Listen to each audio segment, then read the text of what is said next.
I first met Mr. Tawara through a friend, Mr. Miura, and when I went to visit him, I didn't know what was going on. I looked at the art and realized one thing.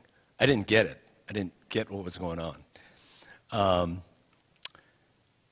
It took quite a while of, conversations and looking before I could come to appreciate the depth and sublime beauty of his paintings. I think familiarity with Asian ink, landscapes, and calligraphy and things like this gave me some access.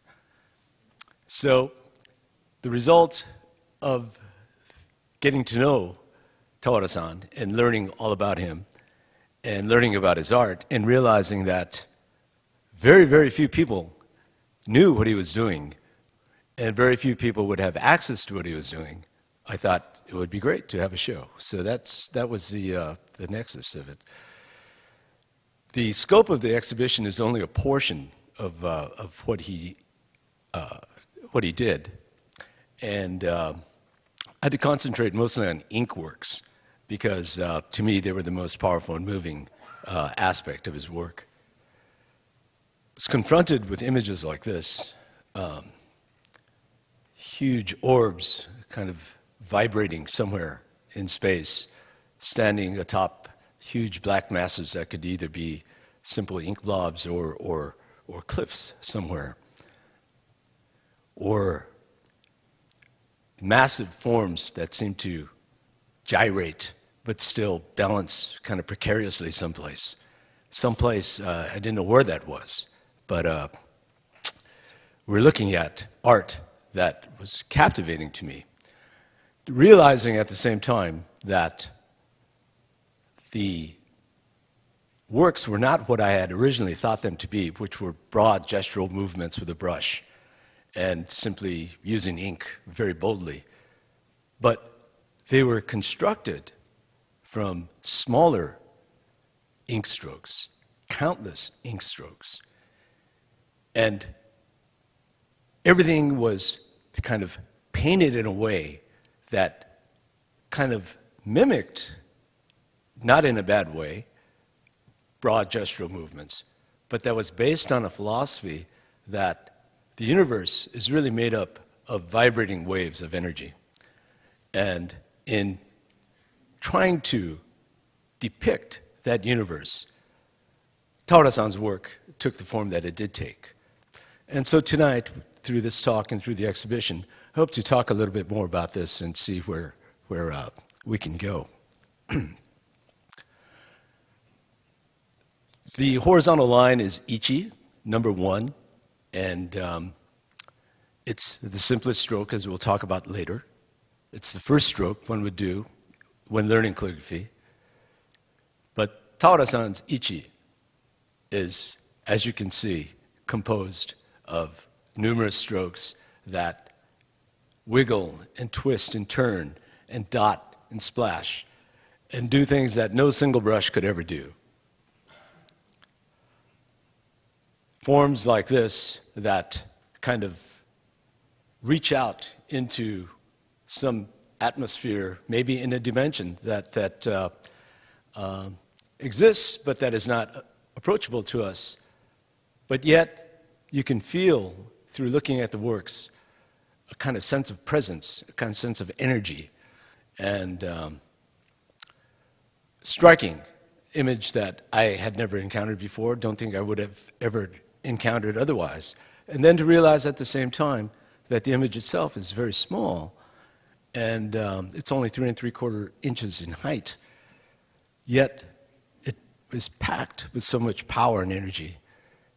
And that I attribute to the fact that it is made up of countless numbers of strokes that are energetically applied, and that content, that complexity of content, leads to a kind of monumentality of form. This is one of his favorite works. It's like other of his works, something that was created first and then, in retrospect, it kind of reminded him of a scene. And he called this Daiheigen in Japanese, which in English is the Great Plains. Although he had not been to the States, the image is one of maybe clouds over the plains with rain falling in the distance and the black orb maybe being a sun peeking through. He always thought that this image would look great mounted as a screen, a folding screen, and that was his dream. We tried doing it. This is the only work. It is mounted as a hanging scroll. It's the only posthumous work in the show. And we had to do it as a hanging scroll because in a two-fold screen, the fold went right where the rain was coming down, and it lost that effect. This, too, is, as you'll see in the show, is barely over 2 inches high. And it was affixed to a postcard that he sent to Mr. Miura. It was also fascinating for me to learn that Tawara-san, Mr. Tawara, was painting very successfully in college. In fact, so successfully that he quit college. He had been trained in Western oil painting since the age of 12 or so, all through high school. His instructor, his teacher, a well-known painter. You have him on the bottom left, standing next to the artist, Mr. Tawara, with his necktie. And in 1953, actually, he quit his studies because he had been painting successfully, and with two other painters formed a group called the Three Cedars Society. They exhibited, and actually stopping briefly as that group continued until 55, 56, and then broke apart, but reformed again with the same three primary painters. And so he was off to enjoy a wonderful career. An example that I was able to see at his house of some of his early oil paintings, I thought I'd include a couple shots, at least this one of a fish and a pear, and some examples of watercolors that he had been doing. But then suddenly, right around 1963, 64, it wasn't very clear, he quit painting completely. He put down his brush decisively. And for the next almost 3 decades, he resisted the temptation to pick up a brush. And he says later in his writing that maybe that period of not creating for so long ended up being the best potion for creativity that he had. At any rate, he once again picked up his brush and started to paint in the late 80s, early 90s. We have some examples of some of his early works in color, very attractive works, well, let me say this, honestly, things that are not really in my realm of understanding very well. But like I said, attractive. Another example, I think his palette was wonderful, his use of color. At this stage, he had already rejected representational art. And in that hiatus, he had studied, collected, dealt with art from all cultures, all times, from excavated pieces to contemporary folk arts. The folk art section actually was quite meaningful for him, writing exhibition catalogs, and in the meantime, getting to know great figures in the Minge, or the folk arts movement in Japan. For example, the famous potter Hamada Shoji, and one of his, another close friend, Serizawa Keisuke, both of them living national treasures. Hamada, of course, in ceramics, and Serizawa in textiles. And I was looking at some of the forms and thought, there could have been cross-fertilization at that time. And it shows Tawara-san's sense of color and balance and form was very highly developed. But it was only into the 90s that his paintings started to change. And this change probably reflects the reason why he stopped painting so many years ago. He had finished a one-man show in Ginza, and it was soon after that he had met the French painter Balthus.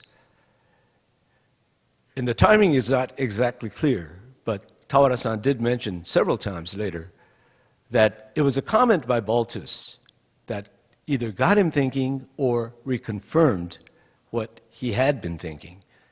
And that, on one hand, Tawara-san's art, though polished, refined, was not really art. He himself was not really satisfied. He didn't consider it genuine. And then Balthus's comment was that maybe Japanese painters, Asian painters, were not that versed in working with oils. It wasn't their forte, that their strength really lay in working with ink. So that was a fact that came to light later on. But at the time when he did quit, he didn't tell anyone. He didn't explain to his wife, he didn't explain to his colleagues, explain to no one. Just set about studying, collecting, and very seriously questioning what art was. And then, as I said, it was in the early 90s that these ink works started coming from his hand. They were, as I said, orbs that kind of vibrate in space over horizons that are very nondescript, but still very, very tangible in a way. Maybe a clue to what he was trying to do is provided by a bit of writing he put around one of his favorite paintings. And the writing says, "To see an instant is to see an eternity. But how does one capture and make fast an instant of eternity?" The answer came to me like a refreshing breeze. That indeed is art. So Tawara-san is painting not time, but certainly space in a way, capturing a moment of eternity that becomes a little bit clearer when you think in terms of the influences working on him. And I said earlier in earlier pieces that Tawara-san's main influences were Buddhist. But he didn't have a philosophy that was made up as a philosophy so much. He was working through influences on him and simply creating imagery that reflected his response. And the 2 points out of all that we could talk about tonight that were the most pertinent to his work were, one, in Buddhism, all things are simply temporary aggregates of different components. Those components could be sensations, cognition, emotions, and those components change over time. As a result, everything is transient. Everything is temporary. Everything, in other words, is in flux. So that's the first major principle that influences the work. And the second is the idea of the microcosm being identical with the macrocosm. And this comes from the school of Buddhism in Japan that is called the Kegon school, or the flower garland school. The Kegon school taught through its sutra that all phenomena totally interpenetrate all the other phenomena. So everything is completely interrelated in a fluid sense, so that the smallest element in the universe, whatever it is, totally identifies and totally reflects the greatest element, which is the universe itself. So these two facts, I mean, these two principles, one, the temporary nature, the aggregation, the flux of things, together with the idea of the macrocosm being identical to the microcosm and vice versa, are the two strongest influences, I think, that we could see expressed in his work. Because of the nature of the medium, paper and ink, the relationship to ink painting and calligraphy is quite natural. And these are some of the works that I first saw from his hand. They were in the form of photographs, so I didn't really catch on to the fact that they are really not broad gestural strokes, as I said a little while ago, but really composed of numerous strokes. The character is Kyo. Kyo is emptiness, or it could mean falsehood. You could see elements that we describe when talking about calligraphy, like flying white. Those are areas in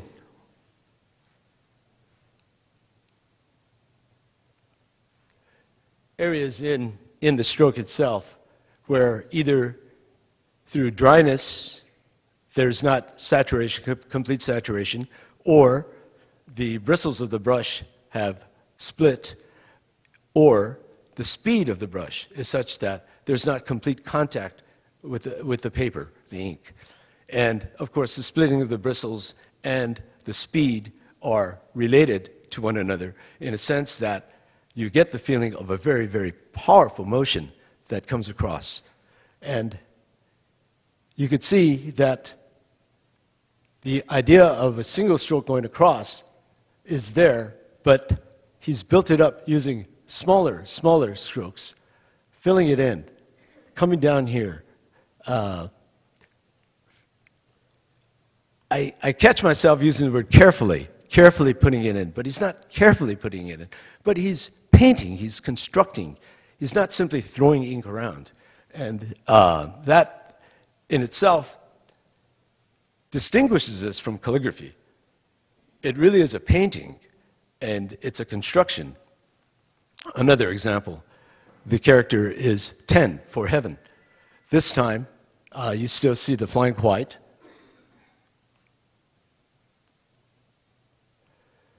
But what impresses me is all these multiple strokes that he has on top, repeating the forms. You could see the elegance of the stroke. You could see the movement of his hand, more so than when you think simply of an artist writing a single character. And so over and over and over again. And it's this idea of being able to enter into the character that I also found very, very attractive. It's not simply getting an impression. It's not simply looking and trying to get the mind of the calligrapher at the time that he wrote it down, because it's so complex. It's not an instant in time. It's a much, much, much longer time. Following along the same lines, with the connection to calligraphy, is Zen art and calligraphy. You see numerous shows that talk about Zen art and calligraphy.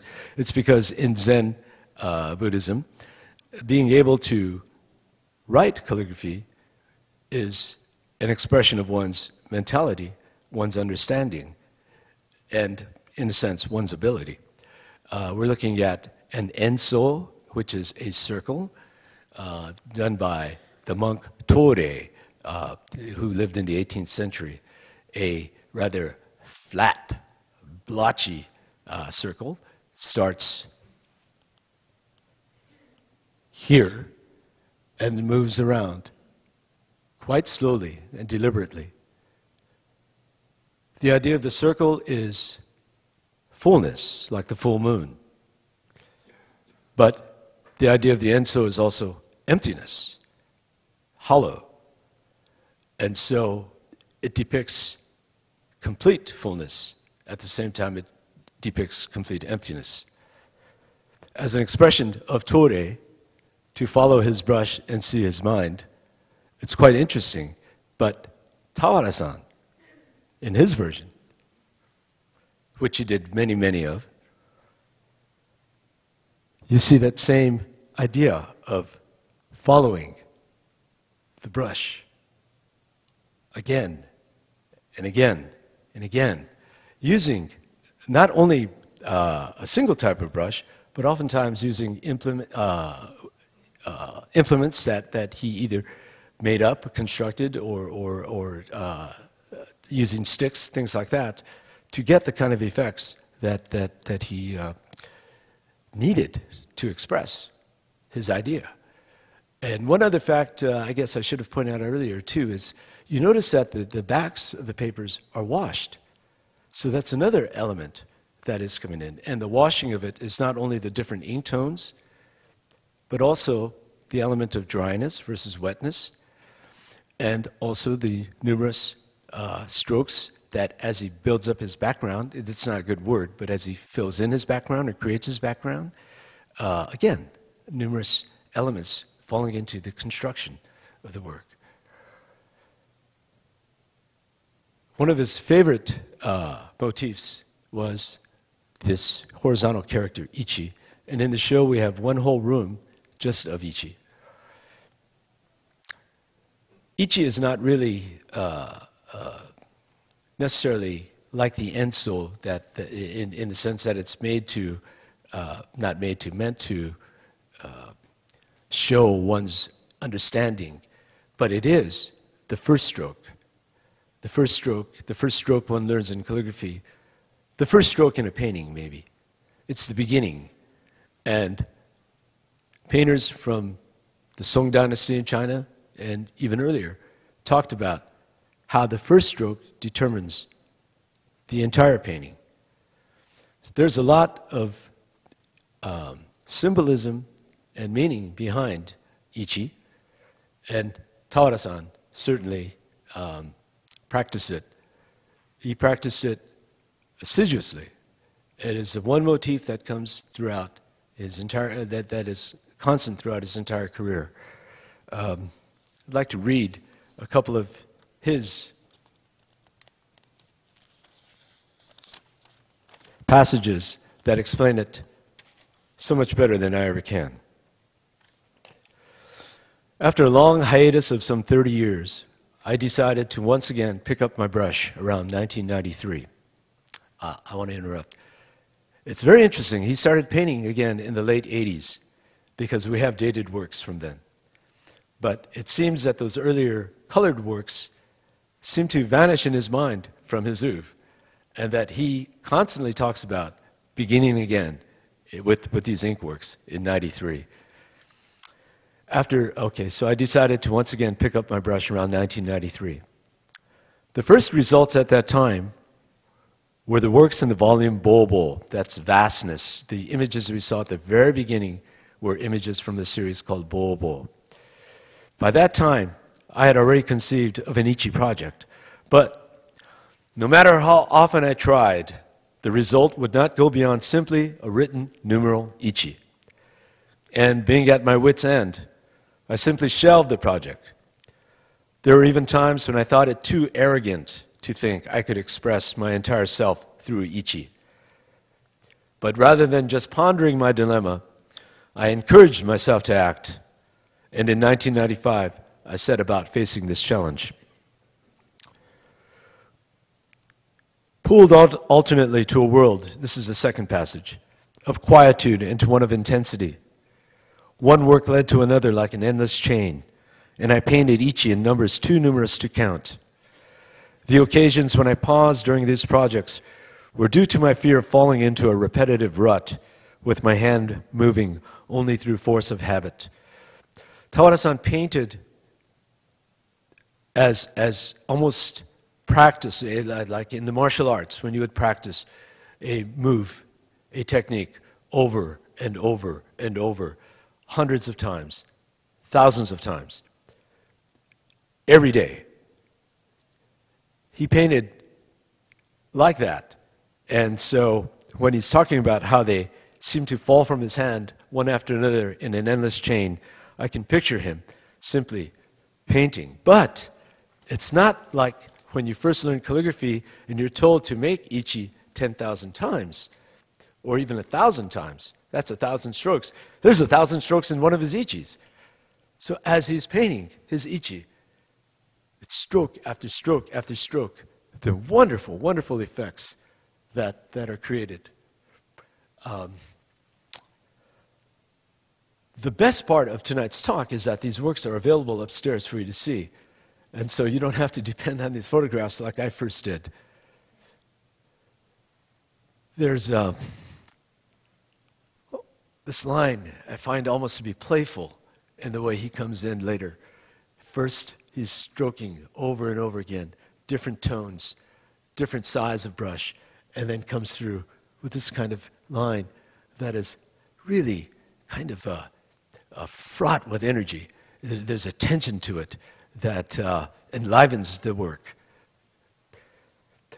Tawara-san said that one of the breakthroughs he had mentally, one of the moments of enlightenment was when he realized that ink does not have gravity.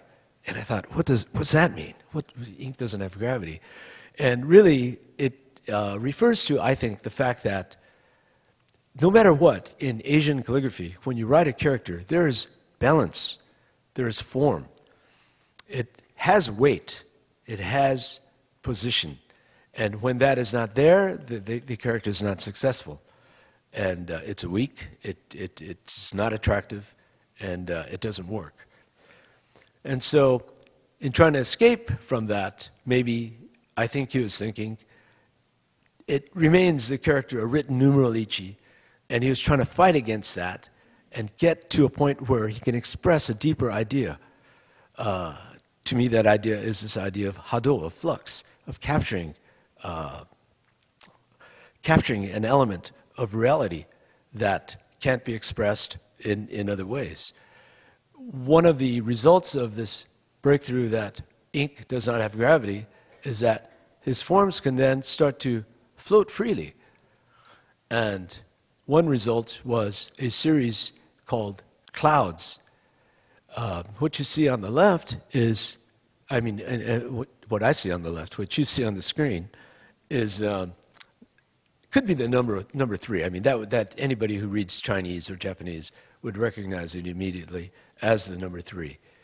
But once again, when you look at his strokes, the way it's depicted, the background, that kind of strange dimensional quality created by his washed background, he himself referred to this as clouds. So they're floating up into the netherworld, the ether world, I'm sorry, or examples like this, where you have a strong ground line maybe reinforced by these blotches of ink and dots, and this wonderful, wonderful form on the top. A cloud with a tail, maybe, but painted in the same manner, using a small brush over and over and over, but still enlivening it in a way that it is seeming to float, seeming to droop down, fly down from a higher altitude. He did numerous of these. He named some of them Zui-un, which is like precious or special clouds. And the image on the right, again, forms rising up. The cloud forms that transform into a number of other things, something that is not really definitive. He also did something called cloud mandala that you'll see in the show. And the idea of the mandala on the right is from a 9th or 10th century work with seated Buddha figures around. The central figure is Vairochana, the universal Buddha, and again, in the Kegon sect of Buddhism, where the microcosm is identical with the macrocosm could be thought of as being the universal Buddha himself, all of existence. And so you see, again, some kind of similarity or play in these triangular forms with these triangular cloud forms. What process is going on in his head as he's doing this? It's hard to lay down, and not necessary to lay down, because he comes back, as I said before, and looks at his work, rediscovers it, something that he had been producing, and somehow that inner idea starts to coalesce into a theme, and then the theme itself takes on another form. So the random forms that you see when lined up then start to represent something much greater. And if the mandala itself is meant to depict the universe and all of existence, then certainly the cloud mandala is doing the exact same thing. Taro-san experimented with different ways of trying to get to this idea of hado, different ways of trying to express his understanding or his feeling of bundles of energy or existence being created through energetic waves. And one of the techniques that he experimented with was this splashing technique. He called it himatsu, which simply means splash. And this actually is from a series in which he was working on the number ichi, number 1. And this horizontal splashing form does tie into that, but it also leads, his attempts lead into works like this. We know, for example, from his book in which he took notations, that from January 1st to February 1st in 1997, in that 1 month, he did over 250 of these works. And in his oeuvre that we've been able to establish, there are over 350 of these. And he says he ruined his arm doing it. He tried it so assiduously, so energetically, so seriously, that his arm wouldn't move anymore. But before his arm gave out, he left us with wonderful images like this, for example. Going back to his ichi forms, rather than simply being horizontal lines or trying to show the kind of, or capture the sense of a brush moving horizontally, his forms take on more of a zoomorphic kind of quality, or in this case, zoomorphic, and in other cases, ink blots and dots and dashes that seem to pulse with energy and create wonderful forms that one of his friends described almost as linear landscapes. You can penetrate into them, and this is a lead into his work with well, I won't preempt it. We're going to talk about landscape forms soon.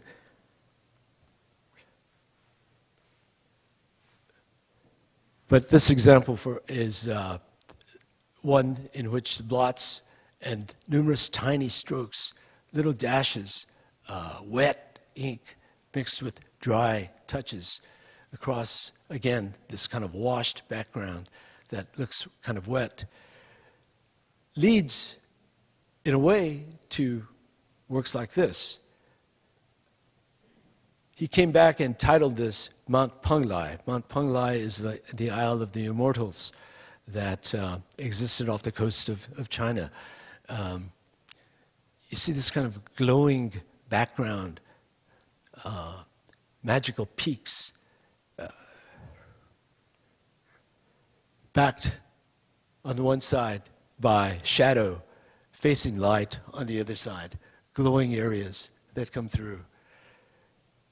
I think it's a natural transition from working with ink to something like this, and we see this wonderful landscape. But it's not a landscape. He named it Mount Penglai, but it's not a landscape. It's ink laid down on paper in different forms. Quite surprisingly, the size is, once again, about 2 inches, 2 3/4 inches in height, affixed to the top of one of the postcards that he mailed out. The idea of Hado to Mr. Tawara, not only in the sense of capturing energy around one or trying to depict flux, he had the idea also that flux is embedded in the works. Flux is embedded in objects, embedded in things. And so he attempted in around 1996, 1997 to see if he could not capture the flux, the hado of other artists through their works. And the idea was that when one ties into where the artist stopped, where he took a breath, where his energy was laid down, when you tie into that, you can start to produce brushstrokes that are similar to that. So you're not copying a work, you are producing works in the mode of that artist through capturing the vibrations or the hado of that artist.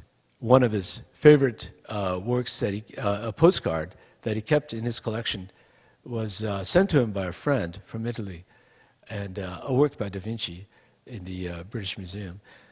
And his results were things like this. He turns it also into, the series is called Thinking of Da Vinci. It says Leonardo da Vinci o Omote, Thinking of Da Vinci.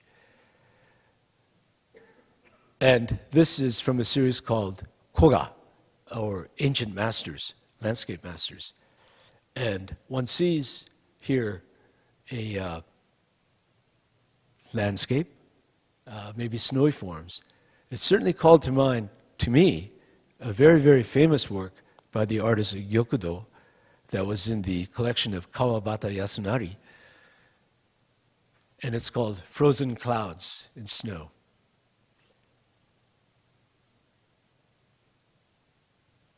Another example from the Koga series. It seems that we have a towering center peak surrounded by subsidiary peaks with a kind of valley or open area that kind of glows either with light reflected or through mist, misty clouds. This too he titles Thinking of Yu Jian. Yu Jian is a 13th century Song Dynasty and early Yuan Dynasty painter who used very, very wet ink strokes and splashed ink technique.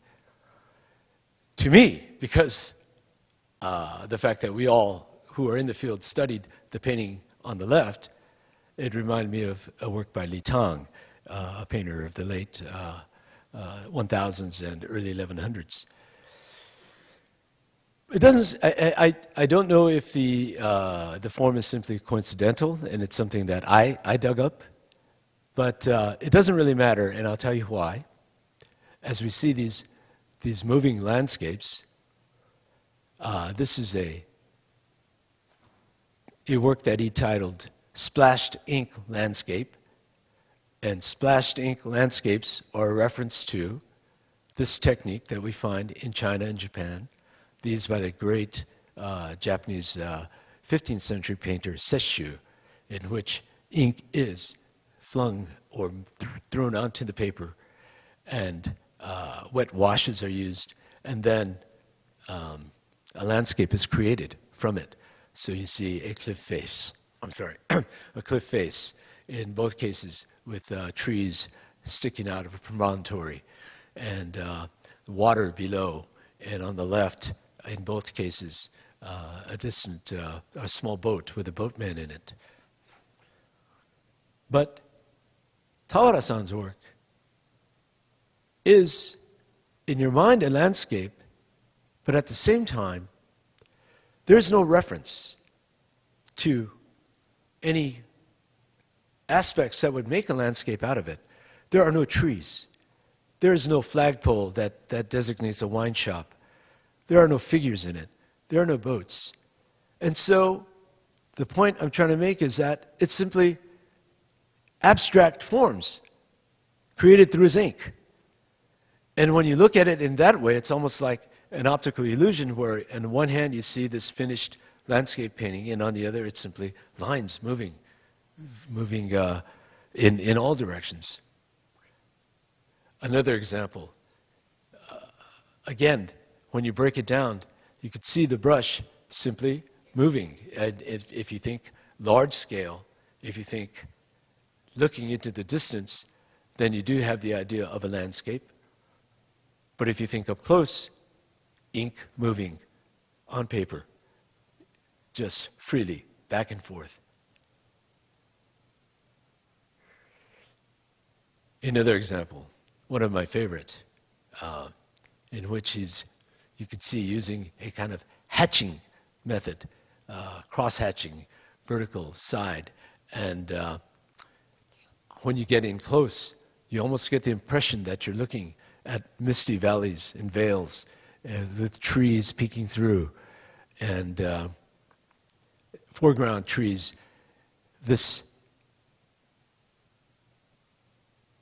I'm sorry.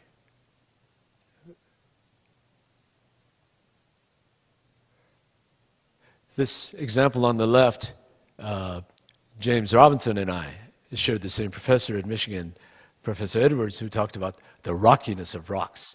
We thought, I didn't really understand what he was talking about, but it was creating texture through the brushstroke, through the hash, creating, like I said, the rockiness of rocks. And you see something of that in play here, but still there's that sense of wet, misty foreground, wet, cloudy distances. But all in all, again, it's simply ink being played across the paper. Itself, it could never be a finished landscape, but it is capturing the hado of those landscape painters. This is what he was trying to do. He eschewed representational art. He considered abstract art the highest form of art, and everything he does is abstract. After saying that, there's one more form. Looks like a hill, right? Maybe summer hill, very, very green, leafy, wonderful. But looking up closely, you see the squiggling lines, the curvilinear movement of the small brush, back and forth, around, creating a form that we could recognize as a mountain, as a hill, or simply a product of thousands and thousands of ink lines going back and forth. This idea of hado that might have sounded kind of goofy, locking into the mind of, or the vibrational energy of the great masters like Da Vinci. Tawara-san himself recognized that because he's a very, very genuine fellow, lots of integrity. And he did mention that he knew that there was a bit of self-deception involved in trying to tune in as he was.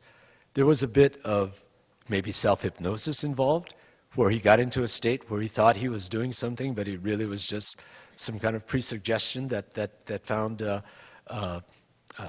expression in what was left. But at any rate, it was in this series of Da Vinci and also tying into the hado of other artists that he really started to worry that he started to lose it. And in fact, he broke his health during this series. He was losing his strength, but he said later he was more afraid that he was losing his mind.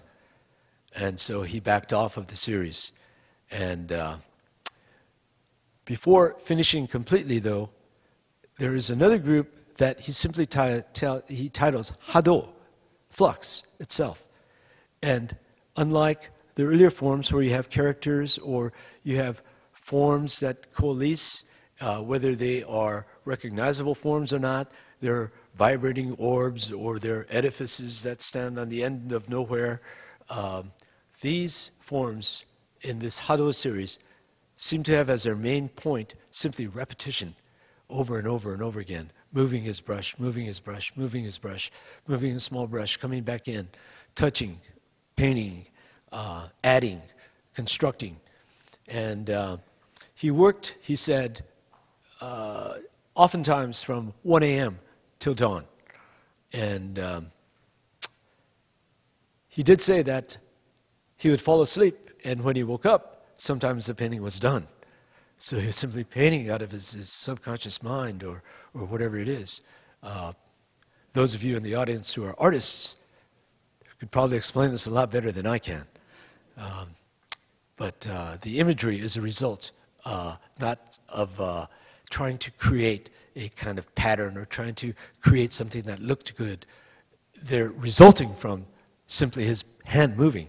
And there's automatic writing and automatism in which the artist's hand is simply moving to kind of tie into one's inner psyche and to reach down and make contact with subliminal parts of the mind, I imagine. Taorasanzo was different. It's tied more to, again, a kind of Buddhist side where it's a freeing of oneself from oneself. So it's a move towards diminishing or eliminating self-attachment.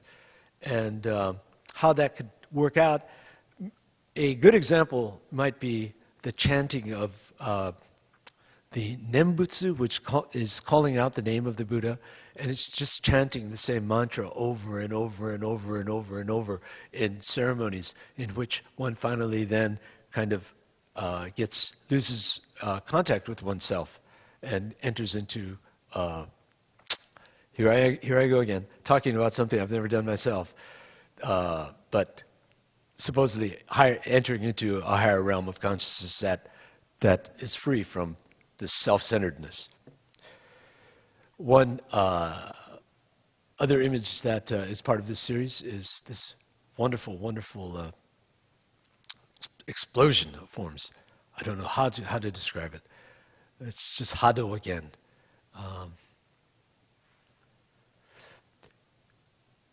It pleases me immensely to look at these and then picture his hand moving line by line, coming in to touch up, and where he's adding, and the speed and the element of energy that goes in as he touches. All right, Taorasan came to the conclusion that this was too taxing on him. Luckily, he was able to return back to Ichi. And again, this was his third attempt at creating an Ichi series. And they are quite different from what was going on before. They seem to have more of a sense of completeness. The technique is still the same. One difference is that it uses different types of paper, but the sense that they are floating in a dimension outside of our own dimension seems much, much stronger to me. He continued with this for a while, but then, again, he ran into a rut. And he says that after 7 years of doing Ichi, he couldn't do it anymore. He would do maybe 10 and then feel nothing and just feel like a dullness of mind and just hitting a block. Apparently, though, somehow he stumbled on the fact that if he rotated Ichi 90 degrees, it ended up with something like this. And this gave birth to what he called the Taki series, waterfall. And waterfall, again, has kind of religious connotations in the sense that waterfalls are associated with the divine in Japan. But he himself says that it could be a waterfall, it could be a lightning strike. It could be nothing but light or nothing but black and white moving. And these are not meant to be images of waterfalls because they're simply images that he deigned later to be waterfalls. A good example is in the next. These three small works, the power of the image on the left, with the idea of waterfall already planted in your mind, is of a thunderous cataract with the water splashing out from the back. And it amazes me how he moves from that to the center image, you know.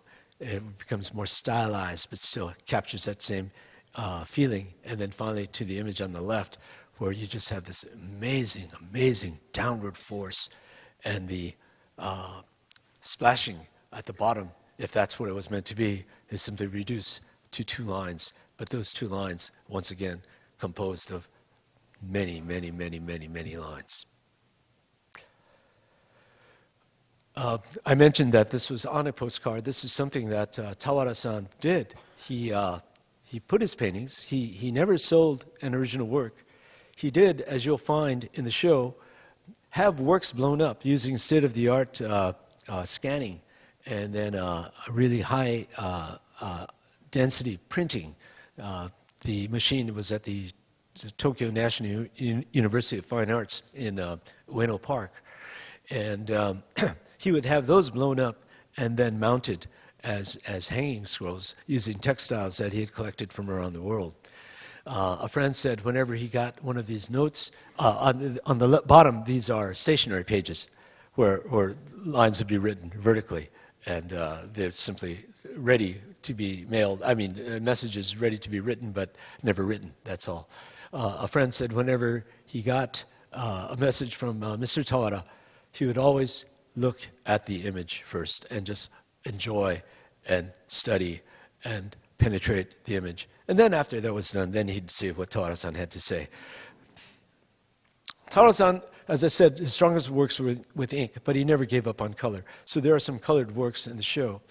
And he kept playing with this idea. That palette that we saw very early on, that sense of palette, that sense of color, never really left him. There's one image that is simply called Color, and it's from the series called Color, in which he melds different strokes of colored pigment into into ink washes, or integrating them with ink strokes.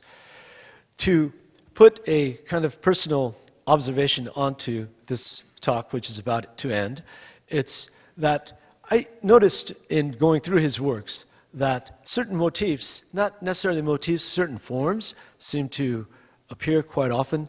You have this kind of rounded form vibrating, and then a kind of balanced against a line, ground line, or on the right side, like I said, 2 cliff faces coming out of nowhere. Or this example, there's no need to give any kind of interpretation of what is being done, but you see that kind of relationship between forms. Other examples. On the right, the cloud form that we had seen earlier. And again, the one on the left, which I really, really liked until it reminded me of AT&T. And it took me a long time to get away from it, which I'm succeeding in doing again. But I especially like the way the strokes in between the darker strokes on the orb are done, that kind of complexity and richness. And then, of course, the line on the bottom with the dark center, and then the vibrating lines that come across and sandwich it on both sides. 2 more examples. This is one of his later Ichi. Whether it's Ichi or cloud, it doesn't matter anymore. They're all interrelated, and they're working in some part of his psyche.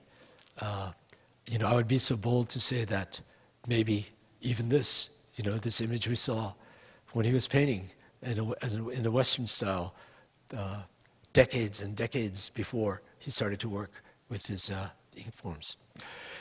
One of the aspects that Tawara-san mentioned in his writing is that of space. And he never said he was trying to paint reality. That's what I said. He did say he was trying to paint energy. But at the other hand, too, he said he came to a new understanding of what space was. And he gives the example of being in his house one day. His wife said he really loved the music. But he had his sound off. There was nothing playing. But he turned his amp up to full volume. And he said the room was just filled with this sense of presence of some kind. And he talks about space as not being something that defines the distance from one thing to another, or space is not something that defines what an object is because it's surrounded by space. Space itself is something that is full of tension, full of energy. And he says there's no such thing as lax or tensionless space. And that atmosphere that was in the room when he turned up his amplifier to full volume, he used as an example of what he was talking about. And I think in looking at the different forms, I do feel that that tension that underlies the relationships of his forms. So it's not simply the brushstrokes that I've been talking about, the endless content, but in the creation of the forms that result from there, there's another type of tension.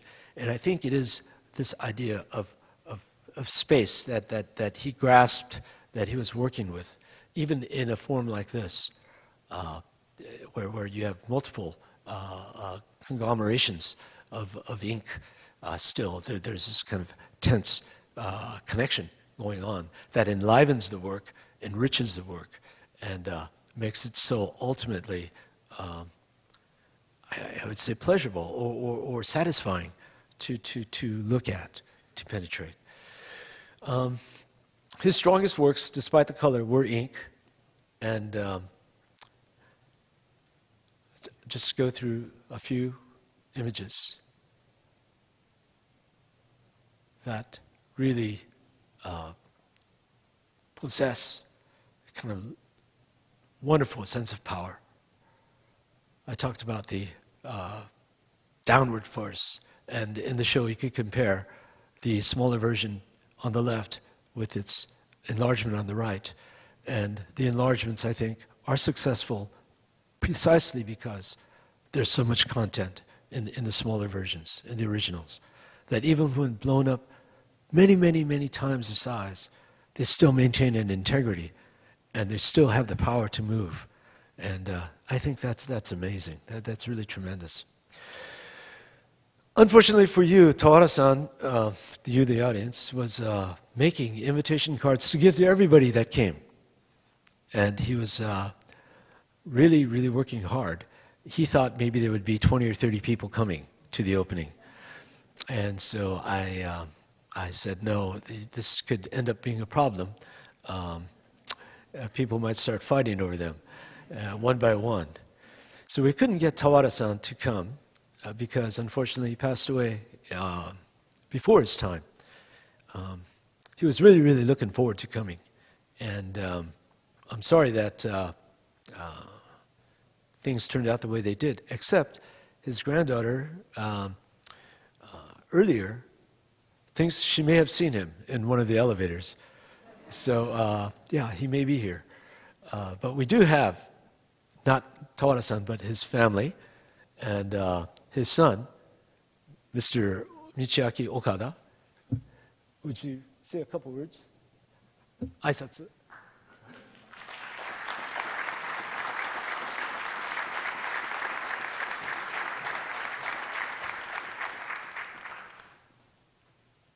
Good evening. My name is Michiaki Okada, son of Yusaku Tawara. We family thank for holding the exhibition of his works in a splendid art museum like this. We thank for museum staff, especially Mr. Teramoto, made a great effort to realize this exhibition, and we also thank for Mr. Miura, who intermediated my mother with Mr. Teramoto in Japan. We are very glad and feel proud that his works are shown in United States of America. We hope many people come to see his works and feel the flux of the universe. Thank you very much.